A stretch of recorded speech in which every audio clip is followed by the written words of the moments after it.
Irmãos, nós queremos trazer hoje uma mensagem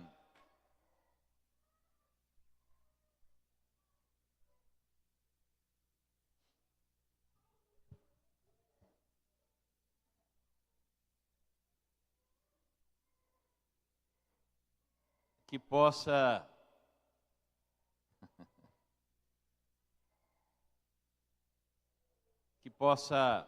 nos ajudar na fé. Quando você abre as Escrituras Sagradas e percebe ali as cartas do apóstolo Paulo, e muitas delas, sobretudo, na carta aos Gálatas, você vai ver o apóstolo Paulo explicando e reagindo contra uma judaização excessiva que acontecia naquele tempo bíblico, sobre os costumes judaicos, sobre tudo isso, principalmente ali na carta aos Gálatas, mas você vai perceber isso em todas as cartas que Paulo combate aquele judaísmo, porque o judaísmo, ele é alicerçado na lei, no cumprimento da lei, na obediência à lei, né?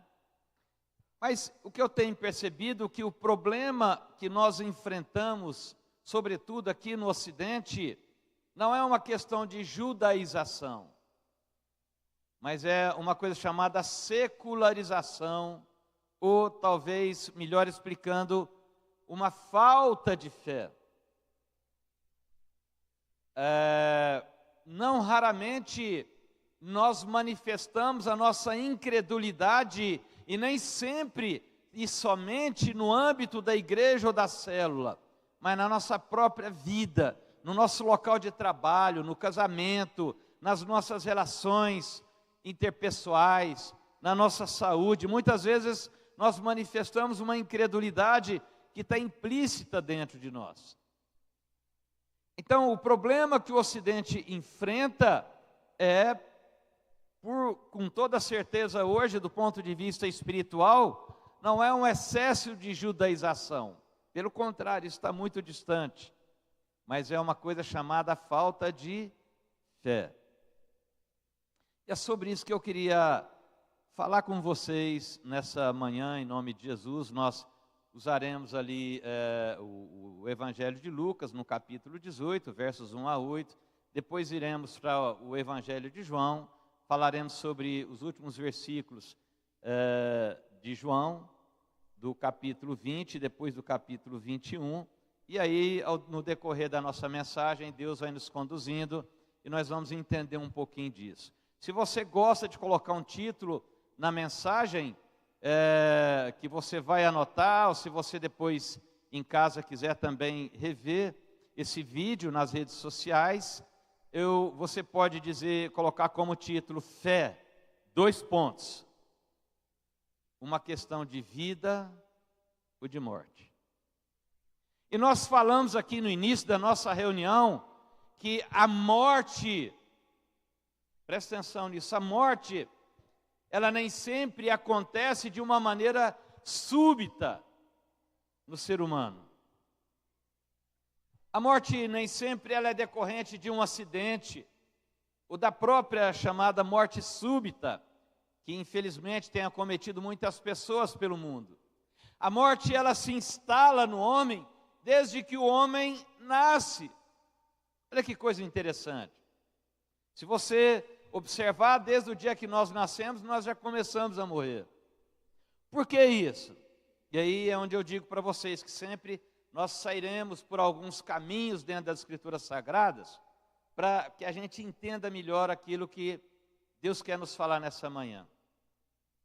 A carta aos Romanos, a Bíblia diz no capítulo 5, no verso 12, o seguinte: assim como por um homem entrou o pecado no mundo, e pelo pecado a morte também entrou, assim todos morreram. A morte é uma coisa própria em nós, na matéria, na carne, que tem que ser subjugada para que ela dê lugar ao novo homem. Depois, se você quiser entender um pouco melhor sobre esse novo homem, você pode ler a carta aos Efésios no capítulo 2, iniciando ali já no final do capítulo 2, iniciando o capítulo 3 da carta aos Efésios. mas Deus pretende e está preparado para a consumação dos séculos a formação de um homem, que hoje é tipificado essa formação dentro da própria igreja. Porque esse homem que está dentro de mim, dentro de você, ele é mortal. O próprio apóstolo Paulo, seguidor da lei anteriormente, depois entendendo a graça de Deus, ele diz assim: olha, miserável homem que sou, quem me livrará do corpo dessa morte? Então a morte física vai alcançar a mim e a você em algum momento. Diga misericórdia. Ixi, mas misericórdia está muito fraquinho. Misericórdia! Oh, glória! Agora, o que nós vamos trabalhar, e a Bíblia diz isso, não é necessariamente, e isso é importante também, mas não somente a nossa vida na carne. No começo do culto eu estava mostrando para alguns irmãos aqui as minhas fotos, né, de quando eu era mais novo. Eu já tive bem mais cabelo do que tem hoje e, por incrível que pareça, não era tão branco igual é hoje. Mas o nosso corpo, ele entra num processo, então a morte, ela se instala no nascimento e ela vai até o dia que o Senhor preparou para nós. Depois você pode ler lá o que o salmista diz no Salmo 138, 139, você vai entender isso aí também, por conta disso. Mas qual é o problema? O problema não é necessariamente, em primeiro lugar, a morte do corpo. O problema é a morte, a segunda morte, que a Bíblia diz lá em Apocalipse.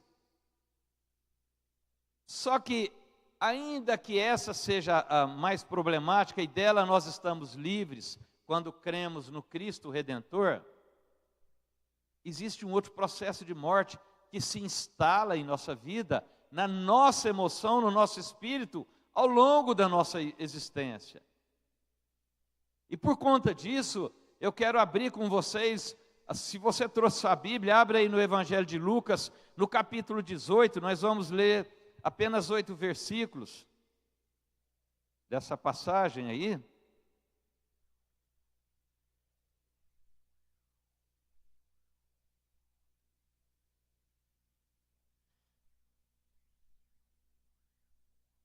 Olha só, a partir do versículo 1.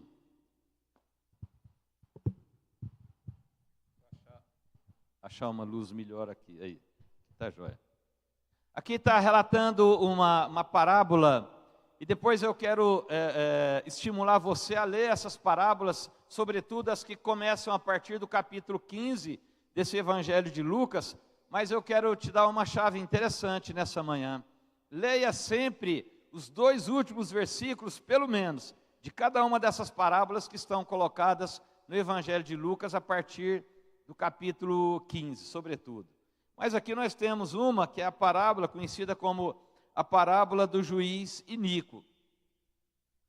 E como o título da minha Bíblia aqui está colocado a parábola do juiz iníquo, muitas vezes nós lemos esse momento das Escrituras entendendo, enxergando uma perspectiva apenas de injustiça cometida por um magistrado, por um juiz. Mas eu quero mostrar outra coisa aqui nessa passagem para vocês nessa manhã, em nome de Jesus, que falou muito comigo. O texto vai dizer assim, olha, a partir do verso 1. E contou-lhes também uma parábola sobre o dever de orar sempre e nunca desfalecer, dizendo: havia numa cidade um certo juiz, que nem a Deus temia, nem respeitava homem algum. Havia também naquela mesma cidade uma certa viúva que ia ter com ele, dizendo: faze-me justiça contra o meu adversário. E por algum tempo não quis, mas depois disse consigo: ainda que não temo a Deus, nem respeito aos homens, todavia, como esta viúva me molesta, hei de fazer-lhe justiça, para que enfim não volte a me importunar novamente. E disse o Senhor: ouvi o que diz o juiz, o injusto juiz. Deus não fará justiça aos seus escolhidos, que clamam a Ele de dia e de noite, ainda que tardio para com eles. Digo-vos que depressa lhes fará justiça. Quando, porém, vier o Filho do Homem, porventura achará fé na terra? Muito bem. Nós lemos uma história então. Nós temos um juiz que provavelmente se compara a algum juiz dos tribunais superiores brasileiros, que desprezam as causas mais nobres e ficam andando atrás de cartão de vacina. E enquanto há outras causas pendentes de extrema relevância. E aqui nós tínhamos uma causa de extrema relevância neste fórum. Havia uma viúva. Essa viúva estava sendo injustiçada. E quando nós entramos então e fazemos uma exegese desse momento aí, vamos lá no tempo, como é que era essa história de viuvez naquela época, a gente vai perceber que a história, o quadro de uma viúva para aquela época era infinitamente mais penoso do que a dos dias atuais. Uma viúva hoje, ela tem muitas vezes o benefício de contar com uma pensão deixada pelo marido. Ela é resguardada pela Previdência Social. Uma viúva, ainda que o marido dela não tenha esse benefício para transmitir para ela depois que ele morre, ela ainda tem o Bolsa Família, tem o LOAS e tem alguns outros recursos. Mas naquela época não existia isso. E essa mulher então, ela está angustiada. E ela está em questão de sobrevivência. Se você ler depois lá, o primeiro livro de Reis, capítulo 19, você vai ver a angústia de uma outra viúva ali também. E a Bíblia diz que esse juiz tinha uma causa e essa mulher tinha convicção de que o direito assistia a ela, mas ele, por algum motivo, não julgava a causa dela. E aí, quando nós recorremos a esse texto, a última parte do versículo 8, a Bíblia vai falar de um momento escatológico. Então, aquilo que aquela mulher vivia momentaneamente, a personagem da parábola, muitas vezes é o que nós estamos vivendo hoje. Amém? Mas também, o que acontece ao final desse verso aponta para o último dia. Vamos ler novamente. Olha só. Verso 8, diz assim: digo-vos que depressa lhes fará justiça. Quando, porém, vier o Filho do Homem, porventura achará fé na terra? Ele está dizendo da volta de Jesus. Mas mais do que isso, essa parábola ela não está falando somente de um juiz que é iníquo. Ela não está falando somente de uma negligência judiciária e de uma dificuldade momentânea de uma mulher. Ela está falando naquilo que você tem enfrentado nesses dias. A demora para a manifestação de Deus na sua vida.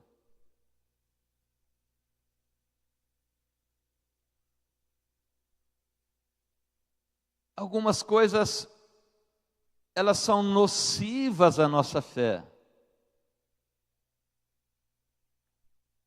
E elas nos colocam numa situação de uma aceleração do nosso processo de morte. Porque as coisas não estão acontecendo dentro do limite que nós esperávamos, na velocidade que esperávamos e da maneira com que esperávamos. E aí então, Nós até viemos à igreja ouvir o pastor Horácio pregar. Essa simpatia de pessoa que vos fala, mas ficamos como que abatidos, aí sentados na cadeira, e pensando, e agora, quem poderá me defender? E não aparece nenhum chapolim colorado. E nós vamos embora da igreja com a nossa fé ainda adormecida. E quando nós vamos embora da igreja com a nossa fé adormecida, nós encontramos, sem perceber, com um processo de morte que penetra a nossa emoção e invade o nosso corpo. E começamos ali um processo de enfermidade psicossomática, aquela que entra pelo psique e desce pelo soma, que significa corpo. De tal maneira que, partindo desses pressupostos, a fé conspira contra a nossa saúde. Da vez passada que nós falamos aqui com os irmãos, foi também num domingo pela manhã, e eu relembrei com os irmãos o que Paulo explica na carta aos Filipenses, no capítulo 4, no verso 6, onde ele diz: não fiqueis ansiosos por coisa alguma, antes sejam as vossas petições conhecidas diante de Deus, pela súplica com orações de graças, e a paz de Deus, que excede todo entendimento, guardará as vossas mentes, o vosso coração e as vossas mentes em Cristo Jesus. Eu explicava que essa ansiedade gerada pela falta de fé, ela conspira contra o meu coração, contra o meu cérebro. Ela me expõe numa linha de pessoas que provavelmente, com alguma probabilidade, terão problemas cardiovasculares. E tudo isso está muito bem explicado no início desse versículo. Filipenses 4, 6. Não fiqueis o quê? Ansiosos.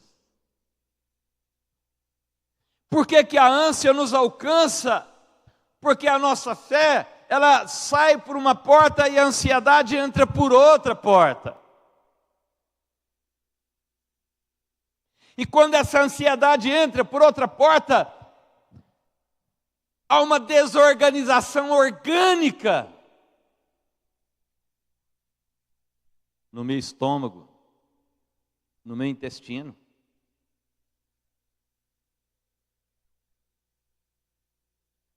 E aí, nós estamos, infelizmente, entrando num processo de aceleração da morte. E quando nós lemos aqui o versículo 1 desse capítulo 18 de Lucas, na verdade Jesus traz uma parábola e ele está falando sobre a necessidade de oração, olha só que coisa, contínua.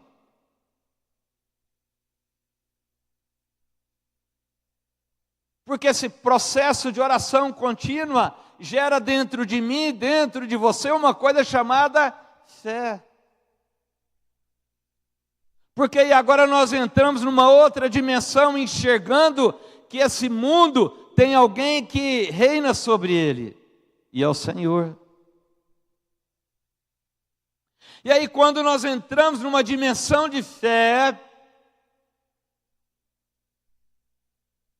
nós começamos a renascer. Olha que coisa interessante.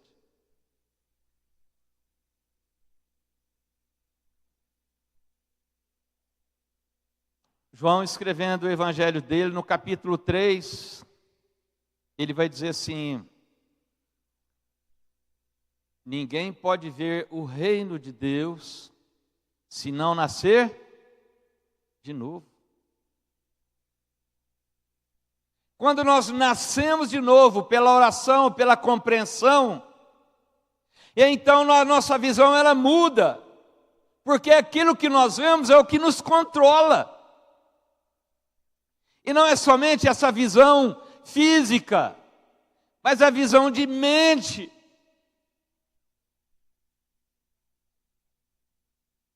Nós podemos ver a mesma coisa de dois ângulos diferentes.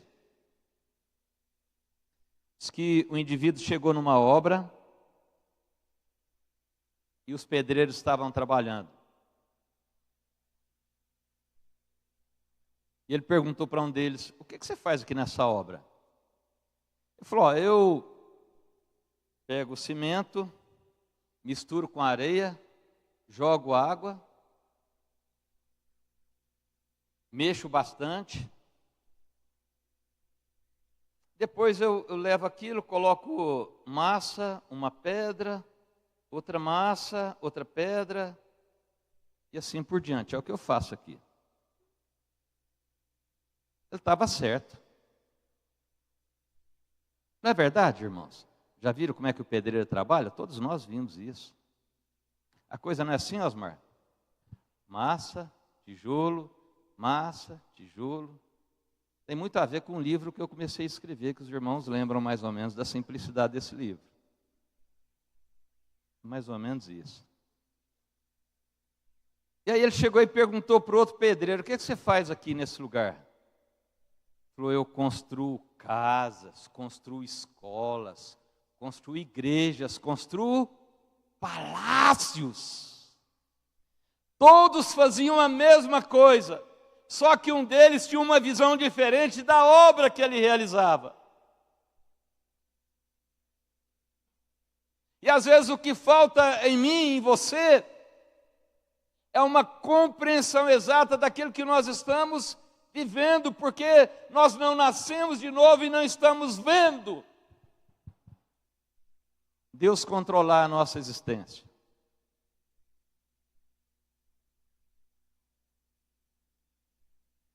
Esse é um grande perigo.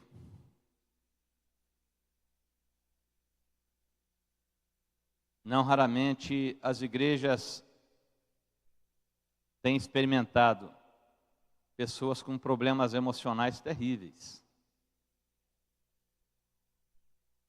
Às vezes decorrentes de questões hormonais, da idade também. Como é o meu caso, que diz que depois dos 60 anos o homem tem duas coisas no homem que não funcionam direito, irmãos. A primeira delas é a memória. E a segunda, não se escandalizem. Mas até já esqueci a segunda já, sabe? Há um processo que se instala em nós. E nós temos um antídoto contra isso. E muitas vezes essa falta de fé que se aloja no nosso coração, ela não é porque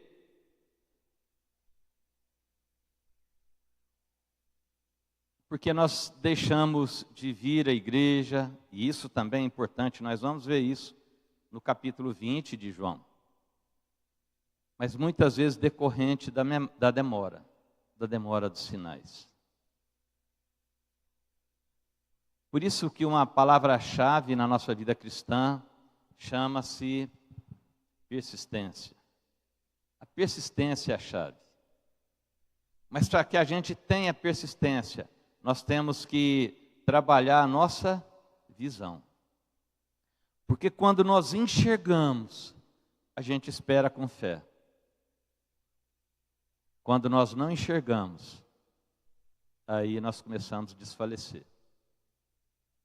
Esse caso aqui, que ele está dizendo, é de um problema judiciário, mas dentro disso aqui, Jesus está dizendo que em algum momento, pela palavra dele, ele se manifestará em nosso favor. Esse momento vai acontecer. Qual é esse momento, pastor? Não sei. Talvez até já aconteceu e nós nem tenhamos observado. Se você fizer uma análise dos últimos anos da sua vida, você vai perceber que muitas coisas pelas quais você orou já se materializaram na sua vida. E daí, você por não fazer esse exercício de memória, que diz lá o profeta, quero trazer à memória aquilo que me dá esperança, você não olhando o que o Senhor já fez.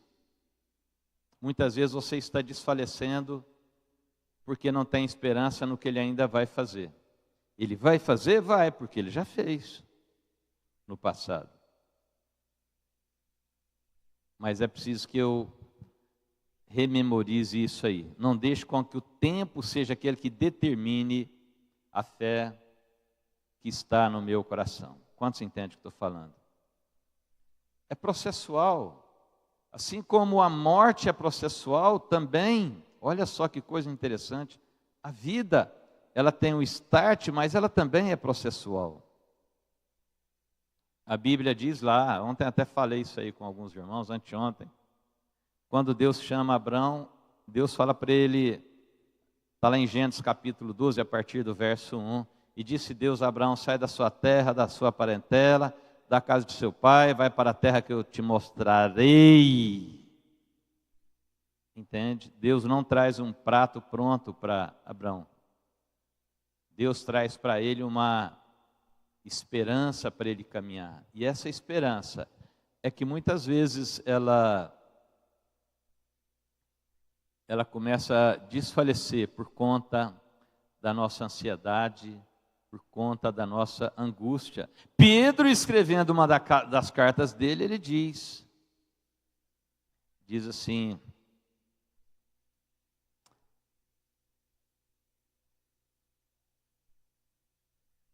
que Deus tem cuidado de nós.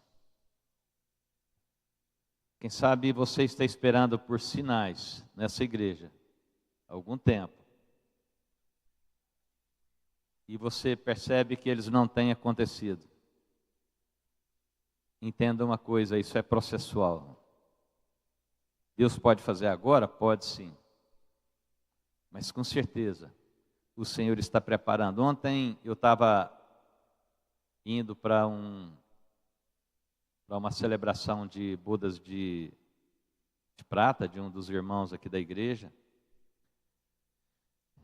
E passei por uns lugares e eu e Elizabeth começamos a lembrar de que éramos para ter morado em tal lugar assim, assado e tal. E na época as coisas não deram certo. Deu tudo errado. Tudo errado. Irmãos, e às vezes com Deus, para dar certo tem que dar errado. Sabia disso? Tem que dar errado. Sabe, o Evangelho vai dizer para nós de uma mulher que tinha um fluxo de sangue, tinha 12 anos. E aquela mulher, quando ela se aproxima de Jesus,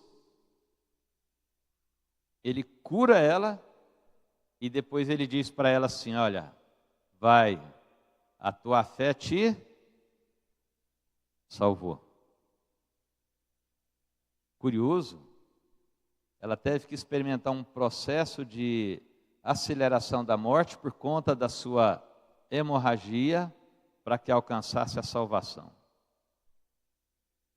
E o que nós lemos no último versículo de Lucas, capítulo 18, verso 8, finalzinho, quando o homem retornar essa terra, porventura encontrará o quê? Fé. Essa passagem fala de escatologia.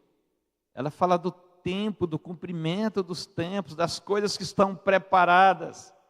A Bíblia diz, nem olhos viram, nem ouvidos ouviram. Olha só, onde é que está colocada a minha e a sua fé?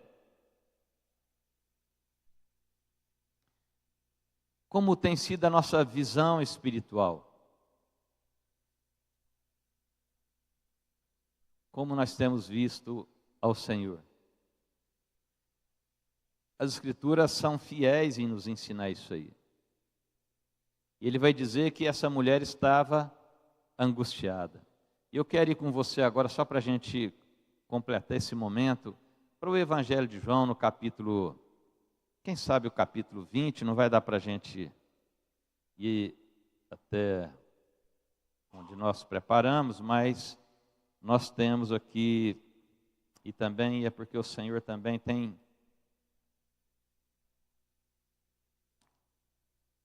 determinado locais para a gente alcançar nessa manhã. E diz assim, vamos ver então.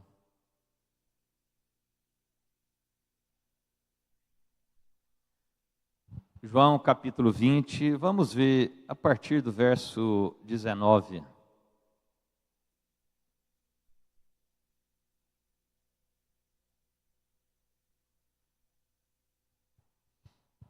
Diz assim, João 20, 19. Chegada, pois, a tarde daquele dia, o primeiro da semana, e cerradas as portas onde os discípulos, com medo dos judeus, se tinham ajuntado, chegou Jesus, pôs-se no meio e disse-lhes: paz seja convosco.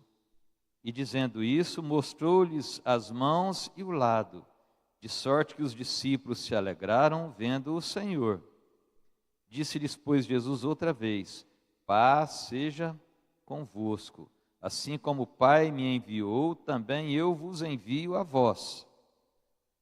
E havendo dito isso, assoprou sobre eles e disse-lhes: recebei o Espírito Santo.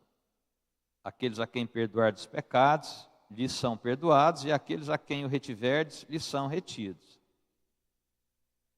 Verso 24. Ora, Tomé, um dos 12, chamado Dídimo, não estava com eles quando Jesus veio. Disseram-lhes, pois, os outros discípulos: vimos o Senhor. Mas ele disse-lhes: se eu não vir o sinal dos cravos em suas mãos, e não puser o dedo no lugar dos cravos, e não puser a minha mão no seu lado, de maneira nenhuma o crerei.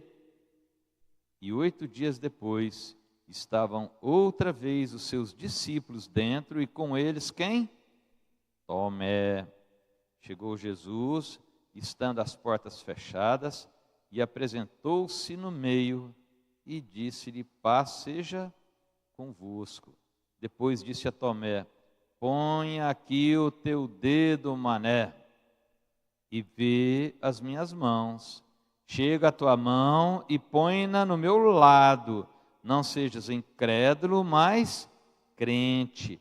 Tomé respondeu e disse-lhe, e aqui nós temos a frase, para mim, mais linda do Novo Testamento: Senhor meu e Deus meu.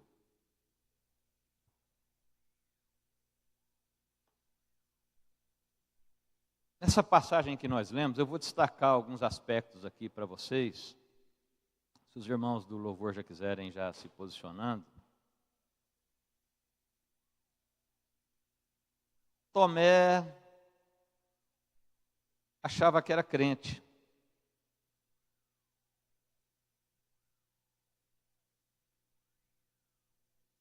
Tomé era um transreligioso. Ele se via como religioso. Ele se via como crente. Mas no final, Jesus olha para ele e fala: rapaz, seja o quê? Crente. Amados, às vezes essa é a nossa realidade. Nós fazemos parte do grupo dos transcrentes. Nós já caminhamos com o Senhor, já vimos os sinais que Ele realizou.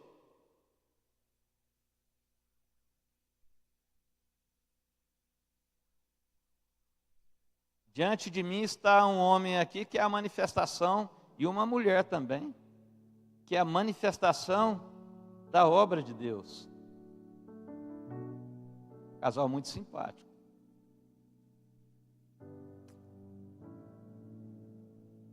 Marquinhos, você casou muito bem. Eu não sei se a Sheila casou bem, isso é uma outra história. Mas, amado, casou muito bem, viu, Sheila? Deus foi generoso com você. Mas presta atenção, todos os dias, todos os cultos, todos os ajuntamentos, nós temos um sinal claro, inequívoco, forte, do poder de Deus. Todo culto, preste atenção quando você for na célula, e comece a contemplar as pessoas que estão do seu lado. Preste atenção na hora que você chegar em casa e dê uma olhada para trás e vê o que Deus já fez na sua vida.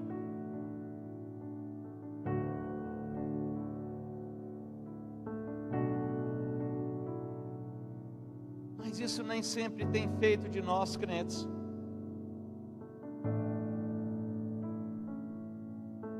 Não podemos ser transcrentes. A Bíblia diz que Tomé foi escolhido pelo Senhor. Que coisa!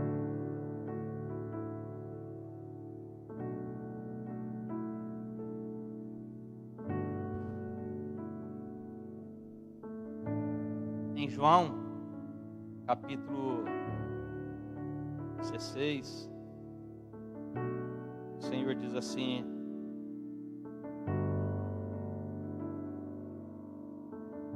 não fostes vós que me escolhestes,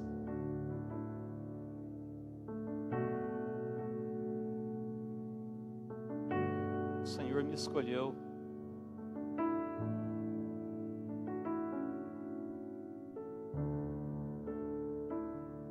Escolheu você.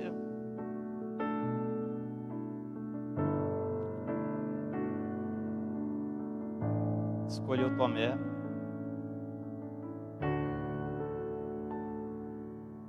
E no momento mais maravilhoso, que é a manifestação da ressurreição do Cristo, Tomé se revela trans.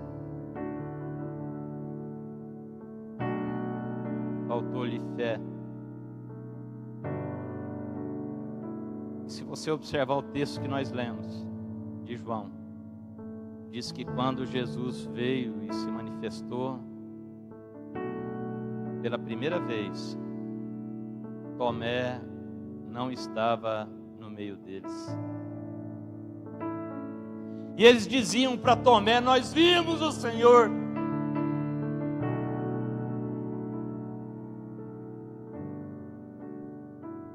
Mas Tomé não cria.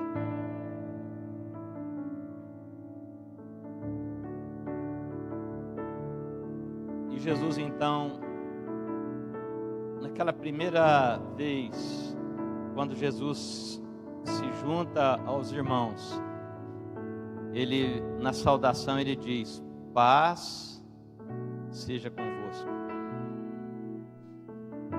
Talvez o que está roubando a minha paz seja a falta de fé.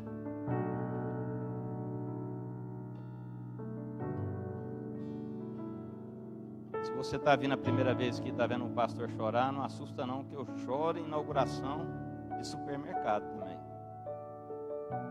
porque para mim isso é muito forte. Onde eu vou, eu vejo uma manifestação de Deus. Quando eu levanto pela manhã, eu olho para o céu, eu vejo que o movimento do universo aconteceu precisamente como o Senhor preparou. A Bíblia diz que o Senhor sustenta todas as coisas pela palavra do seu poder.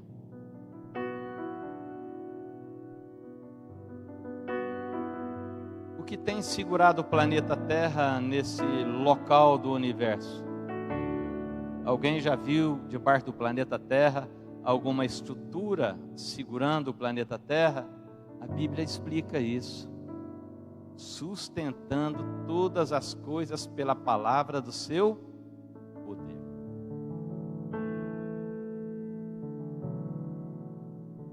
Tomé andou com o Senhor, viu milagres. E Jesus falou, não foi somente uma vez, que ele seria entregue na mão dos judeus, seria crucificado, mas que ao terceiro dia ele ressurgiria. Se você abrir a sua Bíblia no livro de Oséias, você vai ficar escandalizado. No capítulo 1 do livro de Oséias, Deus manda Oséias se casar com uma mulher adúltera. Curioso, né? E às vezes nós não entendemos isso. Mas Deus está trabalhando a vida do profeta para que o profeta entenda a dor no coração do Senhor, por muitas vezes encontrar a mim e a você não como genuínos, mas como trans.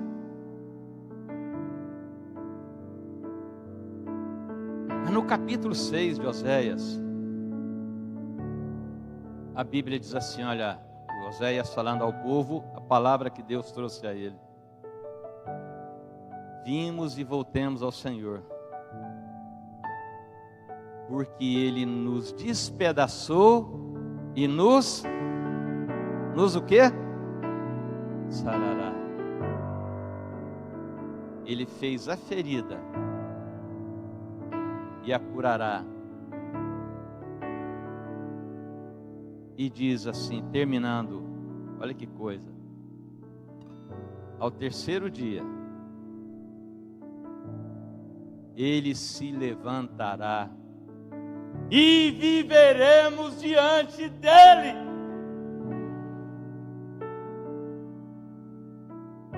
Quantos querem ver esse momento além de mim? Eu quero, irmãos. Eu quero. Eu quero então que você fique de pé. Vamos fazer uma oração. Terminando esse momento. Porque a fé é uma questão de vida ou de morte. Não é apenas uma prática religiosa, mas quando você sair ali por aquele portão dessa igreja, você olhe para o céu.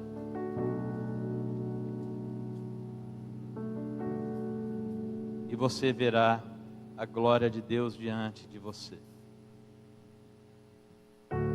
E se nesses dias você percebe que há uma demora da sua causa ser julgada, do seu milagre aparecer, preste atenção. Vai acontecer. O Senhor virá.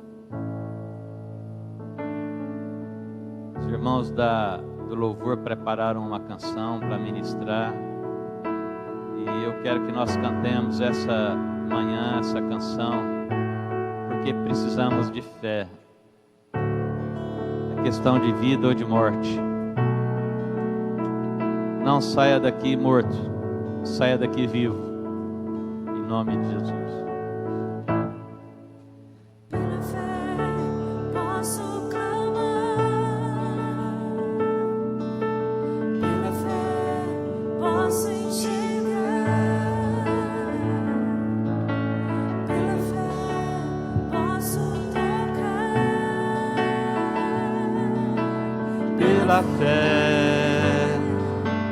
Pela fé,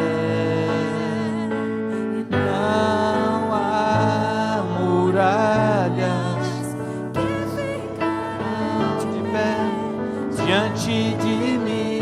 Pode cantar também, gente. Vamos abrir nossa voz. Em Cristo para sempre tenho a luz em mim.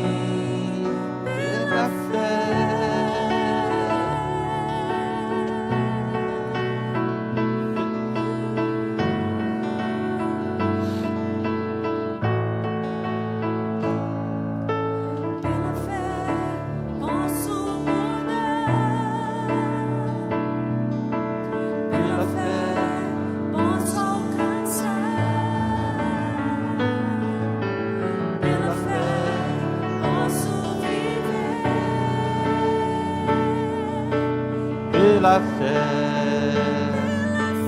pela fé.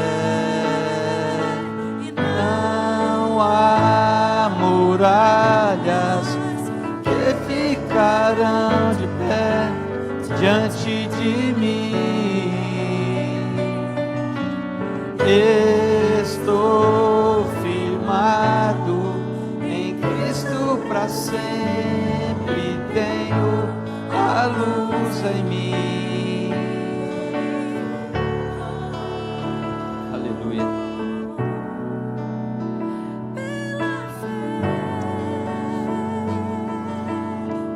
Aleluia.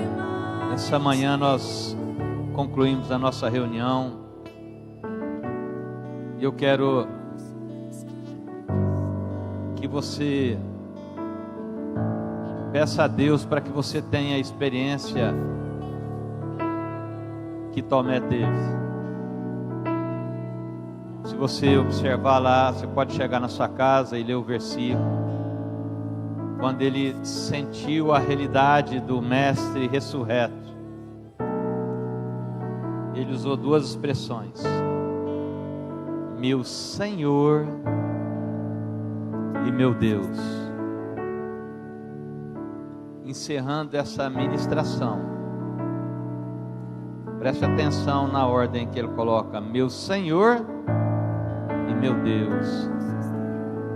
O Deus é o Deus de milagres, mas para que venha um milagre, primeiro ele tem que ser o seu Senhor. Se Jesus for o Senhor na sua vida, pela fé, as coisas acontecerão. E do meu lado nós temos um outro milagre aí também, o Nelsinho. Conhecem a história dele, os momentos que esse homem enfrentou. Mas você também é um milagre de Deus. E se você entende que você é um milagre de Deus, dê um forte aplauso a Ele, em nome de Jesus. Deus abençoe a sua semana, te dê graça, te dê vitória, mas sobretudo aumente a sua fé, em nome de Jesus.